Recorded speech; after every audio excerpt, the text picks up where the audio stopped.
Okay, we're at Web 2.0 Expo in San Francisco. With me, I have Robert Scoble. Yay! And we're waiting in line to get a press pass. Yay! So, you've been traveling a lot. You go to a lot of conferences. Yep. And this seems I used to plan conferences too. So. Oh, really? Okay. Yeah. And this San Francisco seems to be the epicenter of social media this week in Web 2.0. And other things. Yeah, maybe a little partying, maybe, I don't know. So tell me, what you're excited about as far as, or what are you looking forward to? Well, I just saw Microsoft's new Mesh an hour ago, and that's going to be the big news this week, I think. Okay. If something matches that in terms of interesting new technologies, I'd be very surprised. Okay. But that'll be announced tonight at 9 p.m. That's certainly going to be the big thing that people are going to key in on and pay attention to. If they don't, they're not paying attention. Okay. But anything that uses friends in a new way, like friend feed, it certainly has my attention. Anything that uses mobile in a new way has my attention. So those are sort of what I'm going to be looking for.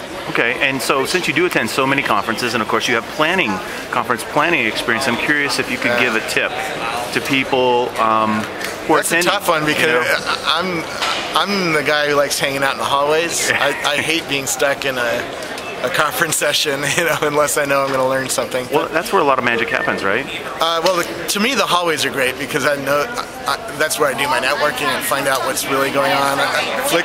Stuart Butterfield showed me Flickr in the hallways of Emerging Tech Conference, right? He didn't even have a spot on the stage, right? He said, "Hey, check this out," So, wow. And typically that's been true, that the more interesting stuff happens out in the hallways, unless you're at a really top-rate conference like TED or PopTech, or then all of a sudden it's an experience to be in the stage. So if you're going to one of those, I always sit in the front row. So when I went to Davos and I went to several sessions, I always sat in the front row, mostly so I could capture video and see things and participate in the conversations better and get seen if I want to ask a question. Watch Twitter.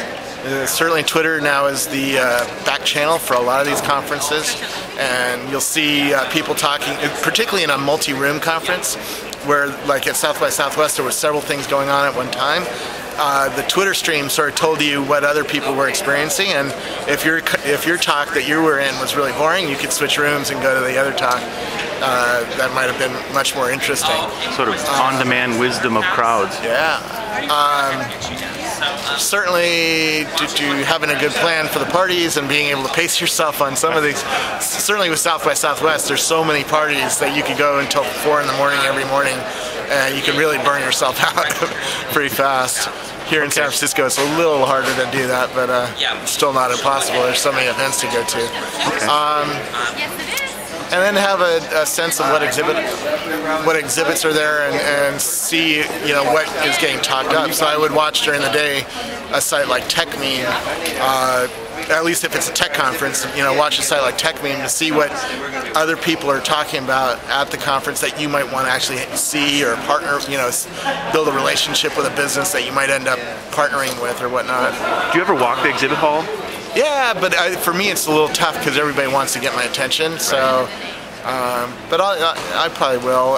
I probably will have some specific things that I want to see. And a lot of PR people ask me to make appointments anyway. So I know I'll have to see IBM, and I've already seen Microsoft stuff, so I don't need to go see their stuff. But that's a good example, right?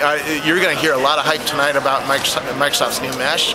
Well, you're probably going to want to come and see that, right?